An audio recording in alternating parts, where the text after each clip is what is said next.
Hello, this is Lady Boulay, and I hope you're having a wonderful day. Thank you for your support. Thank you for all you do to support the channel. And yes, we are commanded to love one another, whether we want to or not, or whether we agree with each other or not. So apparently, the CEO of Essence Magazine, Caroline Wenger, is under fire for all of the criticism that they have received for the Essence Festival last week. Again, I didn't go, but let me be clear. I am a longtime subscriber of Essence Magazine. I patronize their sponsors because they were trendsetters, new trends in makeup, in hairstyles, in fashion, and also speaking on issues concerning the Black American community and the Black American family, as well as Black women. So for a long time, Essence Magazine was a staple in my home until recently because they've been on this trajectory of inserting all of this African stuff into the magazine for some time. Then I went digital, trying to support the magazine digitally. To me, their website is not user friendly. If you click on something, you got to wait, I don't know, 5, 10, 15 minutes for it to come up. So I kind of abandoned them when they abandoned us because, again, they've been on this trajectory for a long time. But now the CEO is under fire because Black Americans as a collective did not accept what the Essence Festival was this year. And even Black Americans who didn't go to the festival were invested in how it turned out. And they had every right to be because that is a Black American cultural event. So even if Black Americans didn't go to the event, they still have a right to express concern about an event that was created as a Black American cultural event. So all of our voices matter in this instance.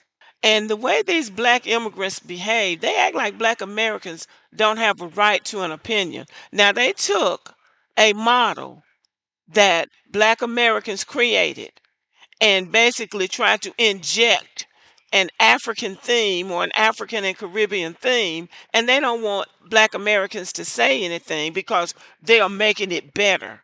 Better for whom?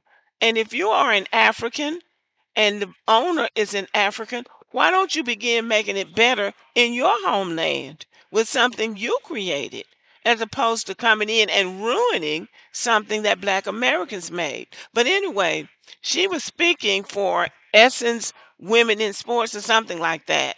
And she made this speech, which I thought was kind of interesting.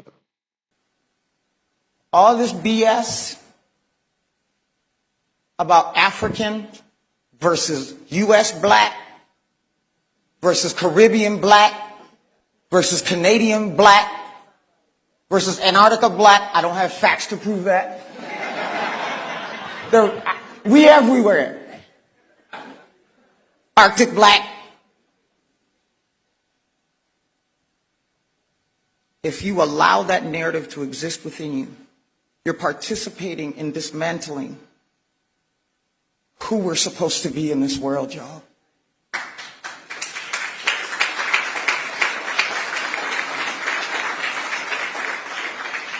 Rich and I are no less dedicated to the black community in the U.S. than we are to the black community in Africa and in the Caribbean and in Europe. And the fact that our descent is African and your descent might be different does not mean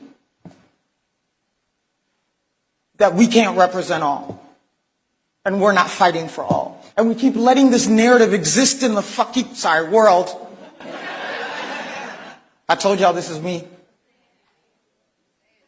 If you were calling me, this is how it would come out, y'all. And I'm going to tell you why I'm triggered on that in a second. Anybody can believe what they want to believe.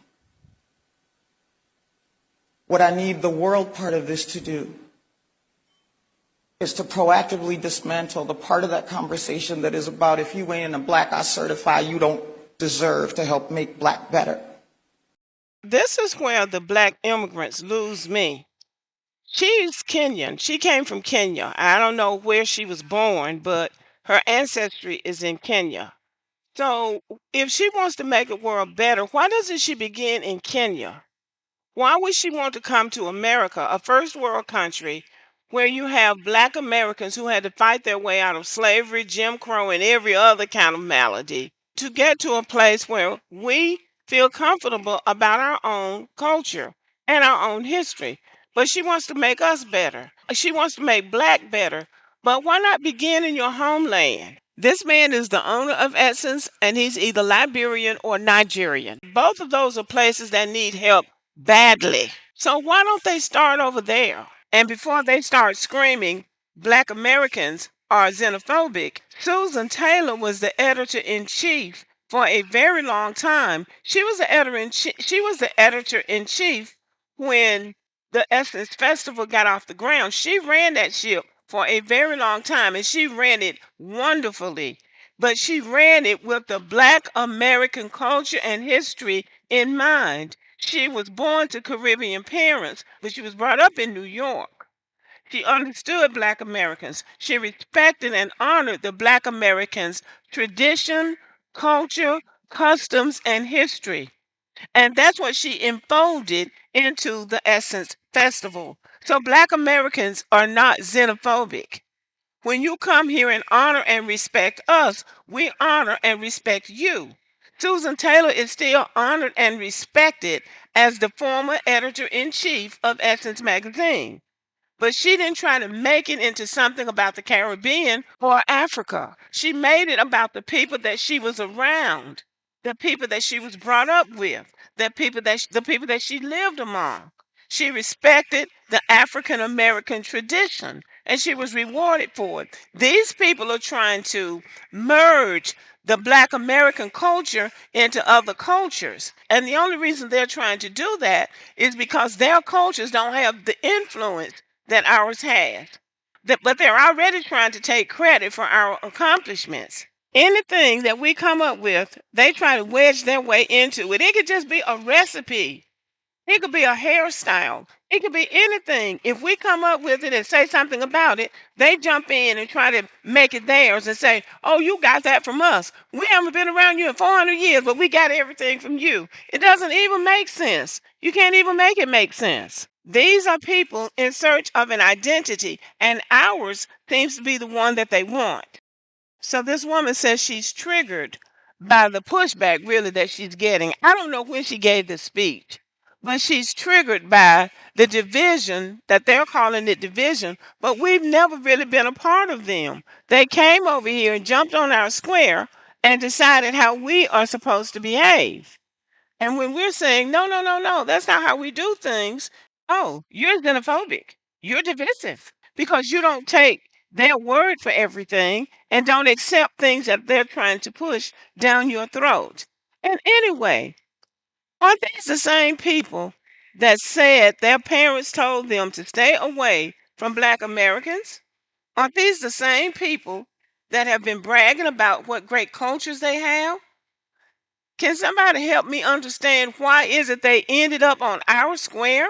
All of these people with all these degrees and all this great culture that their parents told to stay away from Black Americans because they bought into all of the stereotypes that white people have said about us? Why are these people a nuisance to Black Americans at this point? Why have they become such a nuisance to us? Can somebody explain that to me? She wants to make black better, but she wants to begin with Black Americans. That is what I think a lot of Black Americans take issue with. Why are you beginning here? And why do you want to preach and lecture Black Americans? We don't need it. We had to figure it out all this time, and we will continue to figure it out without any help from you, Ms. Wanga. Am I right about it? Well, I'll end with this message from a concerned member of the Black American community. Okay, well, that African businessman needs to change the name to African Fest. Because let's be real, y'all wouldn't have no turnout if it was called African Fest. Black people wanted to see Black Americans at Essence. We didn't want to see y'all.